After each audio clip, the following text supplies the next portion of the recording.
कर्म करे किस्मत बने, जीवन का यह मर्म, प्राणी तेरे हाथ में, तेरा अपना कर्म, तेरा अपना।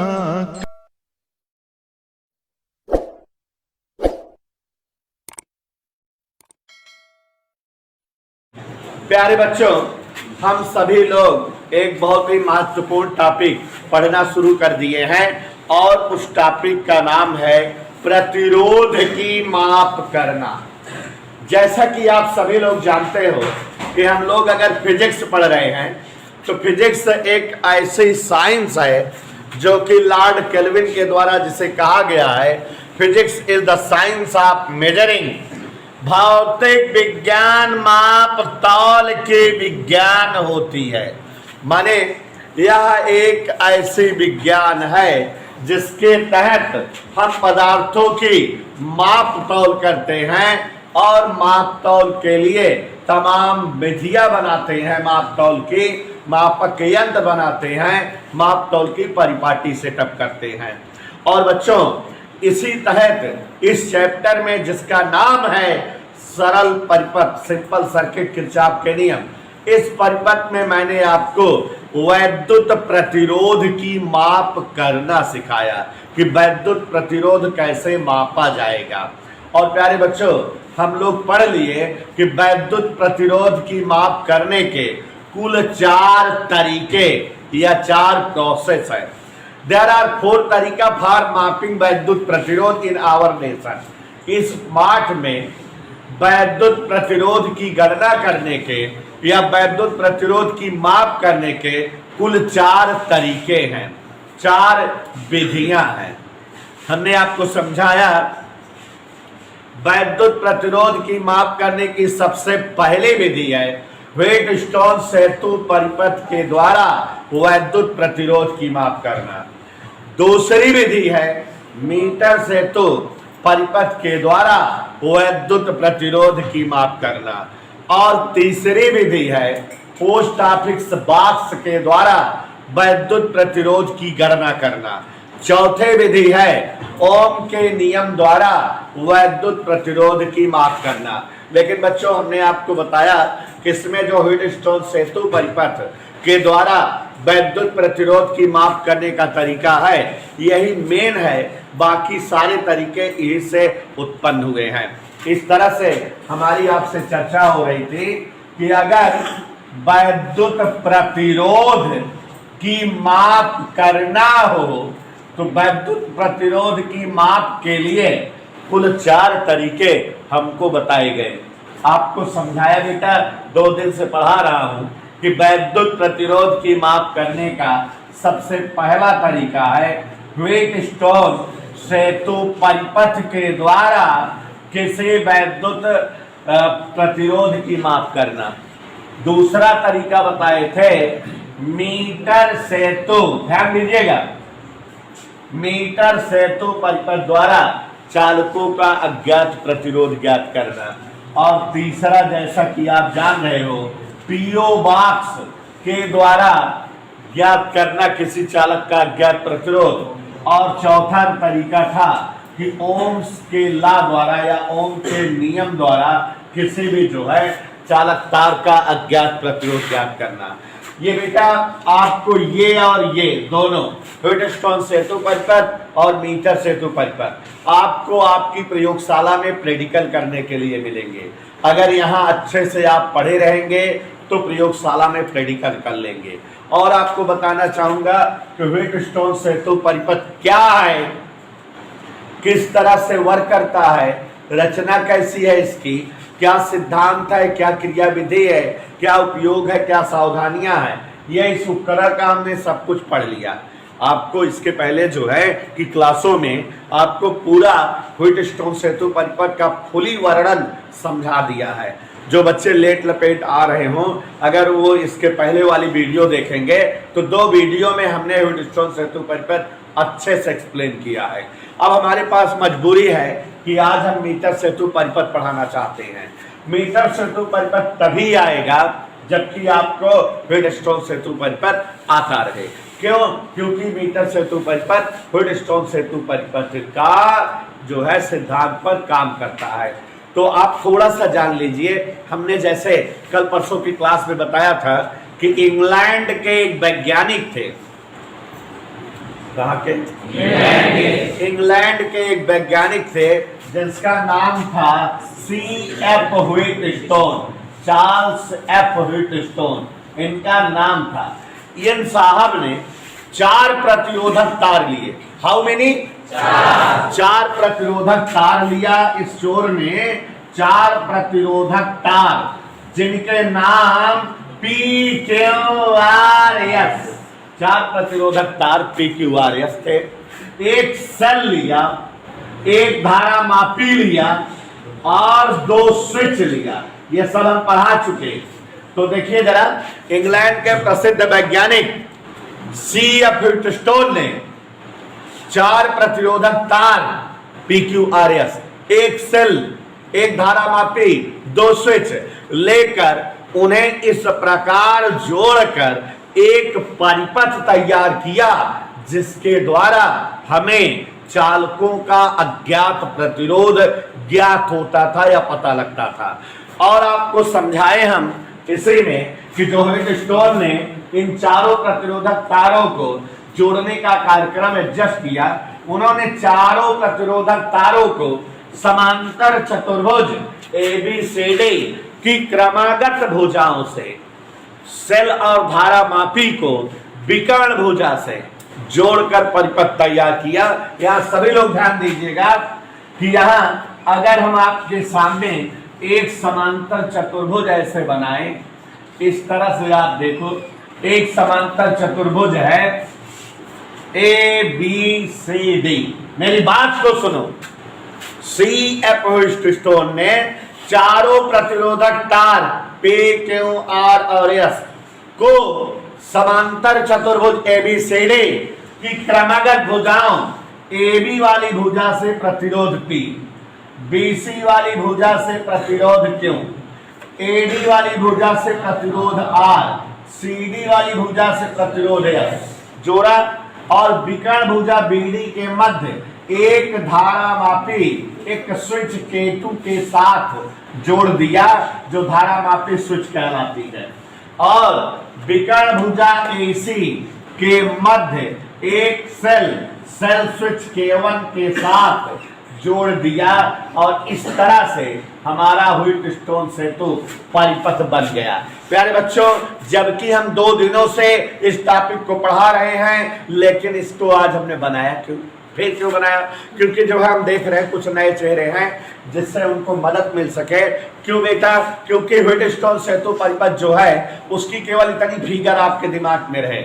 हम लोग बहुत सारे चीज इसके बारे में पढ़े हैं, लेकिन ये फिगर रहे कि व्हीटस्टोनवा ने 4 प्रतिरोधक तार PQR और S को समांतर चतुर्भुज की स्टाइल में भुजा AB के मध्य P को, BC के मध्य Q को, AD के मध्य R को, CDA के मध्य S को और धारा मपिया को BD के मध्य और शिला को AC के मध्य जोड़कर ऐसे ही चित्र के रूप में परिपथ सजाया। और ये जो वैद्युत परिपथ व्हीटस्टोन ने बनाया बेटा, इसी परिपथ के सिद्धांत पर आपको पोस्ट ऑफिस बॉक्स भी मिलेगा और आपको मीटर सेतु परिपथ भी पढ़ना पड़ेगा।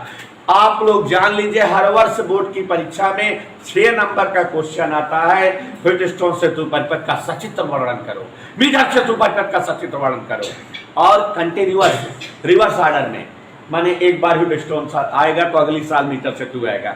इस बार मेरा फाइनल गेस है, इतने दिनों का पढ़ाने का अनुभव, कि इस बार बोर्ड की परीक्षा में मीटर सेतु परिपथ का सचित्र वर्णन करने को आएगा। तो आप लोग मीटर सेतु परिपथ हम पढ़ाने जा रहे हैं, खूब बढ़िया मस्त तैयार कर लो, रट डालो। और कुछ महानुभाव लोग हैं, VIP लोग, फुर्जी बना के रख लो अभी से ही मीटर सेतु परिपथ की, काम आएगा। तो ये जान लो कि अभी पढ़ाने जा रहे हैं मीटर सेतु परिपथ का, खूब अच्छे समझिए। 6 नंबर का सवाल है, 6 नंबर का टॉपिक है। और मीटर सेतु परिपथ चूंकि व्हीटस्टोन सेतु परिपथ के सिद्धांत पर काम करता है, तो ये चित्र दिमाग में तैरता रहे। क्या कि AB के बीच क्या जुड़ा है, P, और BC के बीच क्या है, AD के बीच क्या है, और CD के बीच, BD के बीच धारामापी, AC के बीच सेल। ये अगर याद रहेगा तभी आप कर पाओगे। तो प्यारे बच्चों, हमारे पास अब जो है आज डिस्क्रिप्शन होगा वैद्युत प्रतिरोध के माप करने वाले दूसरे भौकाली उपकरण का। तो आप सभी के सामने रखने जा रहा हूं दूसरा, और ये 2-3 तरह से इंपॉर्टेंट हो गया। पहली चीज तो अगर यहाँ तैयार किया रहोगे पेडिकल में पा जाओगे, पेडिकल में भी 5-6 नंबर क्लियर हो जाएगा आपका, और पेडिकल में भी हर स्कूल में मीटर सेतु परिपथ है, कराया जाता है।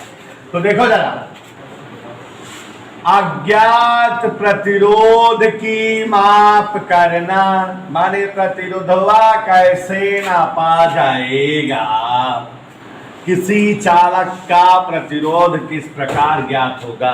वन तरीका बता चुके हैं, दूसरा तरीका आज हम पढ़ने जा रहे हैं, मीटर सेतु परिपथ के द्वारा। प्यारे बच्चों, मीटर सेतु परिपथ के द्वारा हम लोग जो है ज्ञात करेंगे आज किसी जो है चालक तार के अज्ञात प्रतिरोध को। किसी चालक तार का अज्ञात प्रतिरोध मीटर सेतु परिपथ के द्वारा किस तरह से ज्ञात होगा, आज हम लोग इसको देखेंगे। ध्यान दीजिएगा, किसी चालक तार का अज्ञात प्रतिरोध मीटर सेतु परिपथ के द्वारा किस प्रकार ज्ञात होगा, कैसे प्राप्त होगा। आपको फिर से आज अपनी बात रिपीट करने जा रहा हूं, जबकि रोज बताता हूं। जब भी कोई यंत्र या उपकरण हो तो किसी यंत्र का जब वर्णन करना होता है, जब हमको कभी यंत्र का वर्णन करना होता है तो हम 5-6 बकवास बातें बताते हैं। मतलब हम पहले उस यंत्र का इतिहास बताते हैं कि बनाएबा का हिस्ट्री फॉर दैट उपकरण, अंग्रेजी बोल रहा हूं।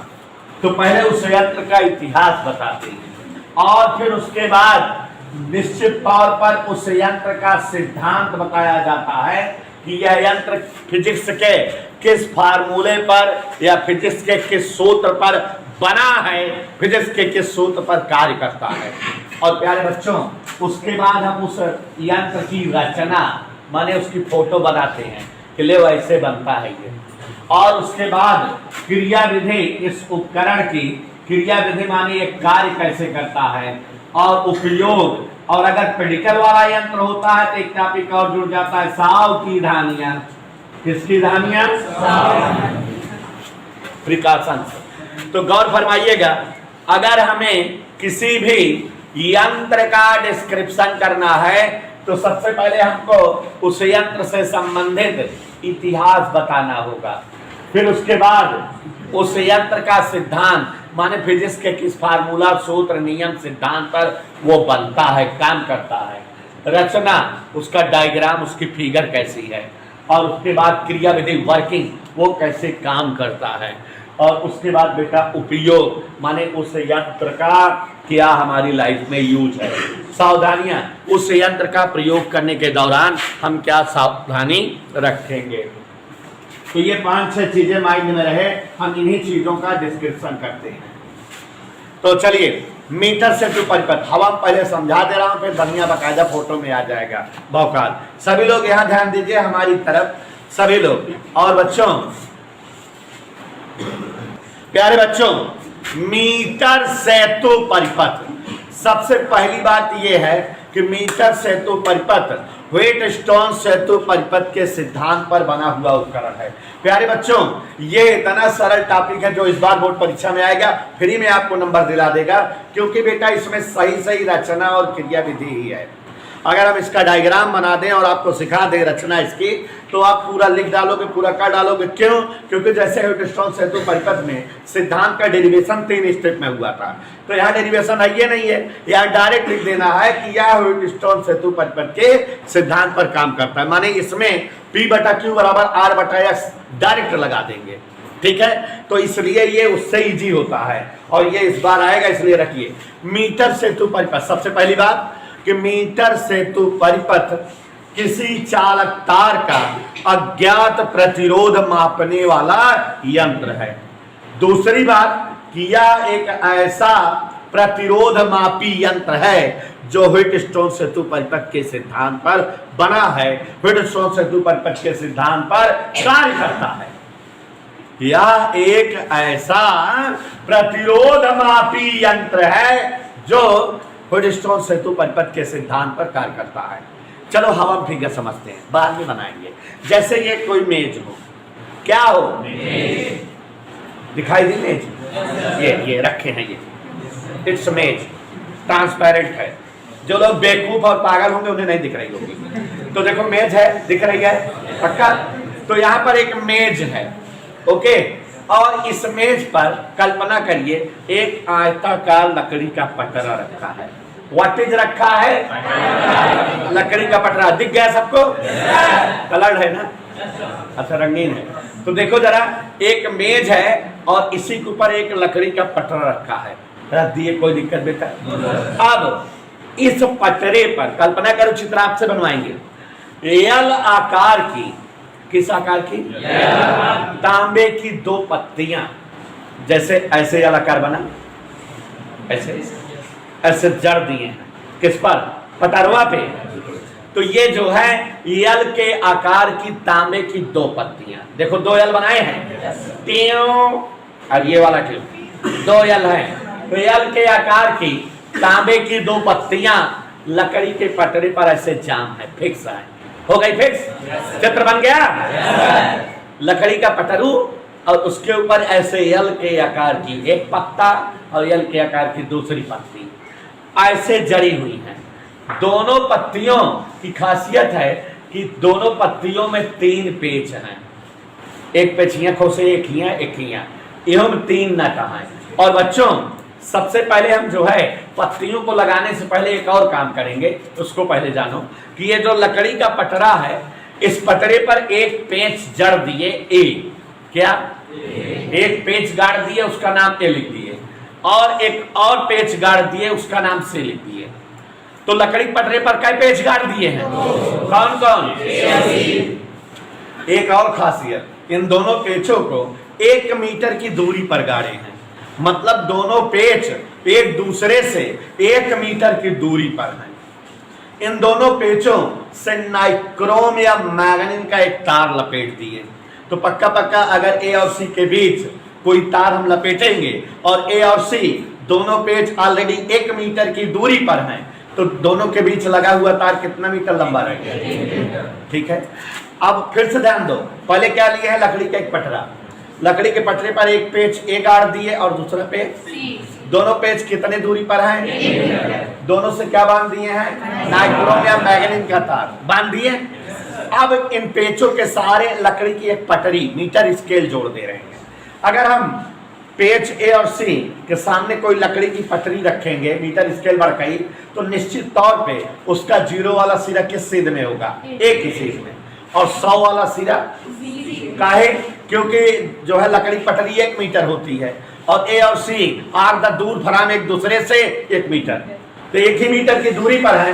तो ए वाला सिरा किस सीध में है और सी वाला सिरा 100, और दोनों के बीच में क्या जुड़ा हुआ है? नाइक्रोम या मैग्नीन का तार। अब यहाँ रुक जाओ आधा मिनट, एक बार फिर से सुन लो।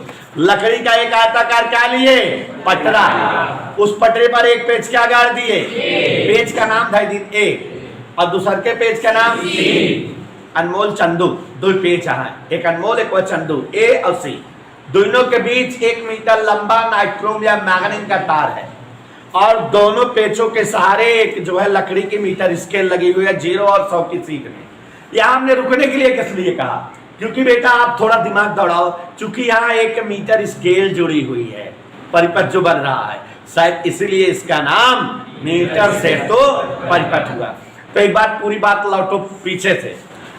यह एक ऐसा परिपथ होता है जिसके द्वारा चालकों का अज्ञात प्रतिरोध ज्ञात किया जाता है, और यह एक ऐसा परिपथ है जो व्हीटस्टोन सेतु परिपथ के सिद्धांत पर कार्य करता है। यह एक ऐसा परिपथ है या उपकरण है जो व्हीटस्टोन सेतु परिपथ के सिद्धांत पर, और इस परिपथ पर लकड़ी का एक आयताकार पटरा होता है जिस पर दो पेचे ए और सी परस्पर 1 मीटर की दूरी पर स्थित होती हैं। इनसे नाइक्रोम या मैग्नीन का 1 मीटर लंबा तार बंधा होता है और इन दोनों पेचे के सिरे जो है मीटर स्केल के सिरे 100 और 0 के सीध में होते हैं और इसीलिए इस उपकरण को मीटर सेतु परिपथ कहा जाता है क्योंकि इस उपकरण में मीटर स्केल का इस्तेमाल हो रहा है। अब उसके बाद अभी थोड़ी देर पहले हमने बताया था कि तांबे की क्या पत्तियां ले लो, किस आकार की, और दोनों पत्तियों में कितने पेच होंगे। तो जो पहली पत्ती है उसको ए से जड़ दो और दूसरी पत्ती किससे जड़ दो, तो माने ये दोनों पत्तियां ए और सी से जड़ी हुई हैं। किससे जड़ी हुई हैं? और दोनों पत्तियों के बीच में एक और पत्ती रखो तांबे की और उस पत्ती को पेच डी बोलो, पेच डी से जोड़ दो, बीच में एक पेच गाड़ो डी और उससे उस पत्ती को जड़ दो। तो अब चित्र देखो, ये वाली पत्ती क्या है, ए से जुड़ी है, ये वाली पत्ती क्या है, सी से जुड़ी है और बीच में कौन पत्ती है, डी। और उसके बाद बेटा इतना चित्र अगर बन गया तो अब हम ह्यूजेन सेतु परिपथ के सिद्धांत पर ये कार्य करता है, तो इसलिए इसमें ह्यूजेन सेतु परिपथ का सिद्धांत सेटअप करेंगे। ए और सी के बीच सेल लगना चाहिए तो यहाँ सेल जोड़ेंगे। याद करो चित्र, ए और बी के बीच पी रहे, बी और सी के बीच क्यू रहे, ए और डी के बीच आर रहे, सी और डी के बीच एस रहे और बी और डी के बीच धारा मापी। तो अब बिना चित्र बनाए नहीं समझ आएगा, तो इसी बात को जितना मैंने बताया आपके सामने बोर्ड पर रखने जा रहा हूं, तो ध्यान दीजिएगा, गौर से सभी लोग, सभी बच्चे अच्छे समझेंगे। ध्यान देखिए जरा, कोई बोलेगा नहीं आए, हम पहले चित्र आपके सामने बना रहे हैं और आप सीखिए। प्यारे बच्चों,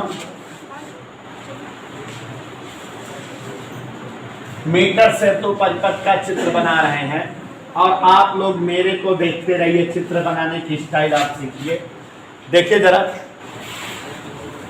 सभी लोग गौर से देखिए, मीटर सेतु परिपथ माने 6 नंबर।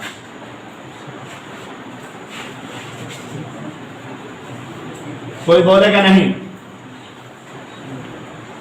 सभी लोग चित्र देखें।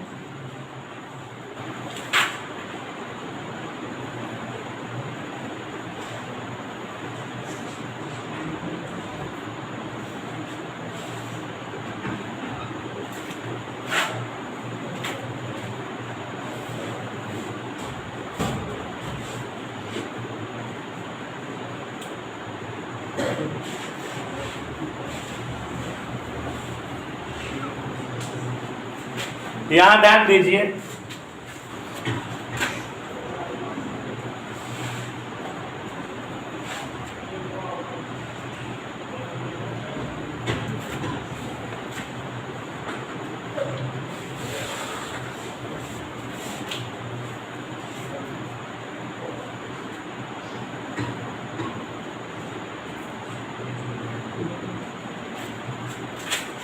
प्यारे बच्चों, अगर चित्र देख रहे हो तो आप सभी लोग ध्यान से देखिए।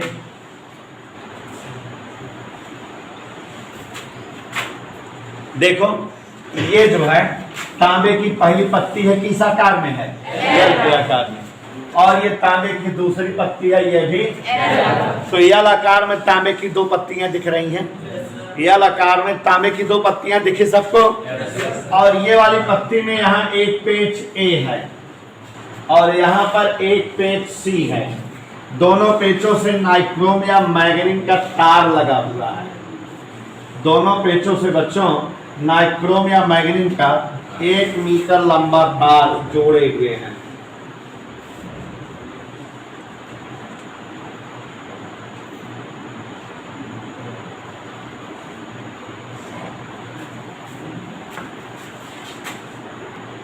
यहाँ ध्यान दीजिएगा बच्चों, ये तांबे की एक पत्ती यल ये है, तांबे की दूसरी पत्ती यल ये है, और दोनों पत्तियों में यहाँ एक पेच ए है और यहाँ एक पेच सी है। आप देख रहे हो कि ए और सी के बीच, चित्र में देखिए, ए और सी के बीच नाइक्रोम या मैग्नीन का 1 मीटर लंबा तार लगा हुआ है, सभी को दिखाई दे रहा है। और यहाँ बेटा जैसा बताए कि एक कोई मीटर स्केल इस तरह से ऐसे मीटर स्केल लगी रहती है, जिसके जो है 0 और 100 के चिन्ह की सीध में पेच ए और पेच सी होते हैं। ऐसे अगर आप लैब में प्रैक्टिकल करने जाओगे तो पटरिया जो है मेज में फिट रहती है। यहाँ बेटा 100 का चिन्ह है, बाकी ऐसे चिन्ह इस पे और बने हैं। चूंकि ये पटरी है मीटर स्केल, सभी लोग ध्यान दो, बड़ा मस्त चित्र समझ में आएगा। मेरे ख्याल से इतना सभी लोग बना लोगे और इतना सभी लोग समझ भी लिए, कठिन नहीं लगा। और बच्चों मीटर से तो परिपथ अगर एग्जाम में आ जाता है तो आप 6 नंबर फ्री पा जाओगे, क्योंकि इसमें बायो वाले बच्चे भी पा जाएंगे नंबर, कोई डेरिवेशन या कोई मैथ की बात नहीं है।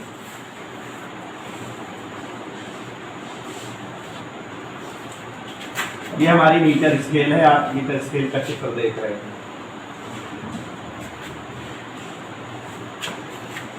तो देखो बच्चों, मीटर सेतु परिपथ एक ऐसा उपकरण है जिसके द्वारा चालकों का अज्ञात प्रतिरोध ज्ञात करते हैं। ये आप अपने आप रट उठना चाहिए। और मीटर सेतु परिपथ व्हीटस्टोन सेतु परिपथ के सिद्धांत में काम करता है। मीटर सेतु परिपथ में 2 पेच ए व सी होती हैं, जिनसे 1 मीटर लंबा नाइक्रोम या मैग्नीन का तार फिट रहता है, बंधा रहता है। और बच्चों इस जो है जो तार ये फिट है, इसके सहारे से एक जो है क्या लगी हुई है, मीटर स्केल, जिसके 0 के सीध में ए है और 100 के सीध में सी है। तांबे के इन दोनों पत्तियों के मध्य में तांबे की एक और पत्ती होती है जो पेच डी से संबंधित रहती है, या जो है उस पेच डी से तक पटरे पर फिट रहती है। हर पत्ती में, तांबे की तीनों पत्तियों में 2 पत्तियां एल के आकार में है और दोनों पत्तियों के बीच में तांबे की एक और पत्ती है। हर पत्ती में, प्रत्येक पत्ती में कुल 3 पेच होते हैं। कुल कितने पेच होते हैं? 3। एक ये दिखाई दे रहा है, एक यहाँ, एक जैसे यहाँ बना दिए। कै पेच हो गया इस पत्ती में? 1 2 3 पेच। और इस पत्ती में भी देखो 1 2 3 पेच। इस वाली पत्ती में भी बेटा 1 2 3 पेज। अब आप थोड़ा सा चित्र समझिए और फिगर को समझने का प्रयास करिए। ये पूरी पत्ती को हम पेज ए समझेंगे और इस पूरी पत्ती को क्या समझेंगे, और इस पत्ती क्या समझेंगे, पेज डी।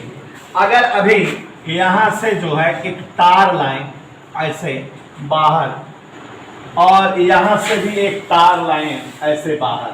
चित्र देखिए, ये तार किनके किनके बीच है? ए और सी के बीच। चूंकि यह परिपथ किस सिद्धांत पर काम करता है? व्हीटस्टोन सेतु परिपथ के सिद्धांत पर। तो निश्चित तौर पर पेच ए व पेच सी के मध्य सेल जुड़ेगा। क्या जुड़ेगा? व्हीटस्टोन सेतु परिपथ में याद करो, ए और सी के बीच क्या था? सेल था।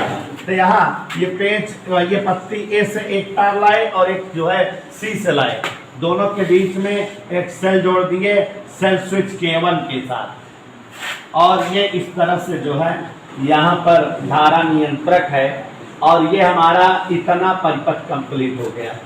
इतना परिपथ कंप्लीट हो गया बेटा। अब उसके बाद ये पत्ती डी पेच का काम कर रही है और ये पत्ती ए और डी के बीच क्या होता है? ए और डी के बीच जो है मार्को करेंगे, ए और डी के बीच प्रतिरोध आर होता है। तो यहाँ बच्चों एक प्रतिरोधक बाक्स लाया जाता है। क्या लाया जाता है? प्रतिरोधक बाक्स। ध्यान से देखिए, एक प्रतिरोधक बाक्स है जिसमें कई सारे प्रतिरोध भरे रहते हैं, और इसे जो है हम यहां से जोड़ देते हैं ऐसे, और यहां से जोड़ देते हैं ऐसे।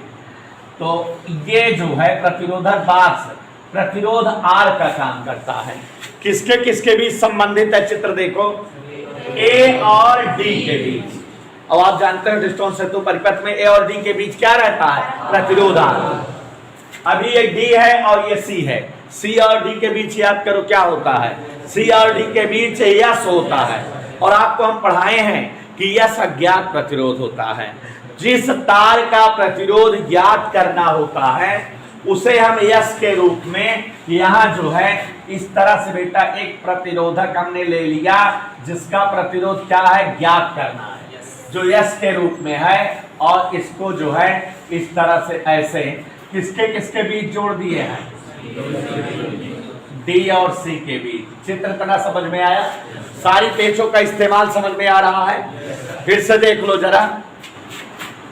मीटर सेतु परिपथ में एक पेच ए और एक पेच सी होती है। इन दोनों पेचों के मध्य 1 मीटर लंबा नाइक्रोम या मैग्नीन का तार फिट रहता है। 1 मीटर स्केल इन जो है पेचों के सहारे लगी रहती है, जिसका शून्यांक जो है ए की सेध में और 100 अंक जो है सी के सेध में होता है।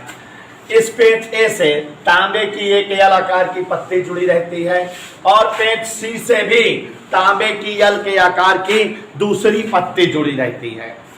दोनों पत्तियों के बीच में तांबे की एक तीसरी पत्ती होती है। प्रत्येक पत्तियों में कुल 3 पेच होते हैं। 1 2 3 1 2 3 1 2 3 3 पेच हर पत्ती में है। अब बच्चों इस पेच से एक तार जोड़ दिए और इस पेच से यहां से लगा दिए। चित्र अपने आप नजर आ रहा है कि ये तार इस पत्ती से आ रहा है जो पेच ए है, माने बिंदु ए और बिंदु सी के बीच सेल जुड़ गया। हमारी मजबूरी है यहाँ सेल जोड़ना, क्योंकि ह्यूटस्टोन सेतु परिपथ के सिद्धांत पर इसकी वर्किंग होनी है। तो यह ह्यूटस्टोन सेतु परिपथ के स्टाइल में ही अरेंज किया जाएगा, सजाया जाएगा।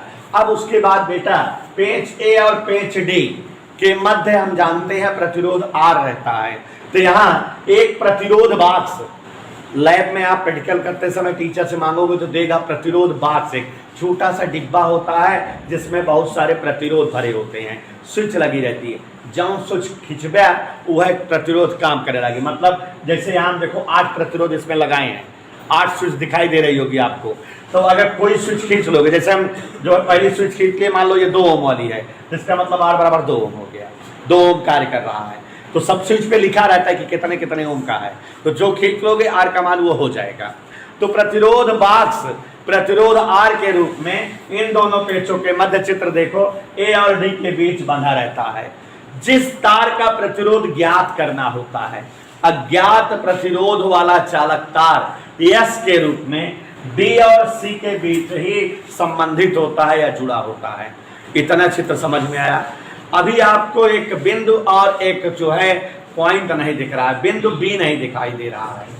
A दिख गया, D दिख गया, C दिख गया, हमने प्रतिरोध S फिट कर दिया, प्रतिरोध R फिट कर दिया, सेल सेट कर दिया। अब होता क्या है बेटा कि एक धारा मापी होती है जिसका जो है एक सिरा D से जुड़ा होता है। एक धारा मापी लिया जाता है और उसका एक सिरा कहाँ जोड़ देते हैं, D से। ये धारा मापी ऐसे है और इसका एक सिरा D से जुड़ा है। दूसरा सिरा जॉकी स्विच, कौन सा स्विच बेटा? विसर्पी स्विच हिंदी में, अंग्रेजी में जॉकी स्विच। जॉकी स्विच माने ऐसे कटियादार रहता है, तार AC पर चलाया जा सकता है। किस तार पे चलाया जा सकता है? और यहाँ बच्चों आप जान रहे हो कि हम स्विच की व्यवस्था कर दिए होंगे K2 की। तो अब ये धारा मापी स्विच है और ये धारा मापी है। अब देखो जरा, ये विसर्पी स्विच को हम तार AC पर आगे पीछे चला सकते हैं। चलाएं क्यों? क्योंकि हमको धारा मापी में शून्य विक्षेप की स्थिति लानी है। धारा मापी में क्या लाना है? अगर बच्चों हम किस विसर्पी स्विच को इधर खींचते जाएं तो ये इंडिकेटर विक्षेप दिखाता रहेगा, उधर खींचते जाएं तभी विक्षेप दिखाता रहेगा। इस विसर्पी स्विच को इतना इधर या उतना उधर कर दो कि ये धारा मापी में विक्षेप क्या हो जाए? शून्य। तो अगर धारा मापी में विक्षेप शून्य दिखाई देने लगे, माने तीर एकदम सीधा सीधा दिखने लगे, तो जिस जगह विसर्पी स्विच A और C को टच कर रही होगी वही स्थिति बिंदु B होगी। बात समझ में आई? अगर हम परिपथ ऐसे एडजस्ट कर दें और इतना परिपथ एडजस्ट करने के बाद विसर्पी स्विच को तार AC पर चलाएं और जिस स्थान पर धारा मापी में शून्य विक्षेप प्राप्त हो जाए वह स्थिति जॉकी स्विच की तार AC पर कौन सी स्थिति होगी? B। सेतु तो हमारा संतुलित हो चुका है और अब हम प्रतिरोध की गणना कर लेंगे। कैसे? ये बिंदु बी आ गया बेटा, और जो बिंदु बी आया, चूंकि यहाँ स्टार्ट एसी के सहारे मीटर स्केल लगी है, तो यहाँ बी की कंडीशन पता लग जाएगी, कै सेंटीमीटर पे बी यहाँ है, बी की नाप पता लग जाएगी। तो यहाँ ए से बी की नाप मान लो यल है, कितना है बेटा, मतलब 20 सेमी है, तो मान लेता यल से, तो अपने आप बी से सी के नाप का हो, बता दीजिए कितना होगा, 100 minus L, is that okay. तो ए से बी तक यल है, बी से सी तक क्या है। और अब बच्चों एक बड़ी काम की बात समझिएगा, आपको पता है कि ये किस सिद्धांत पर काम कर रहा है, वुडस्टोन सेतु परिपथ के सिद्धांत पर, और हीटस्टोन सेतु परिपथ में ए और बी के बीच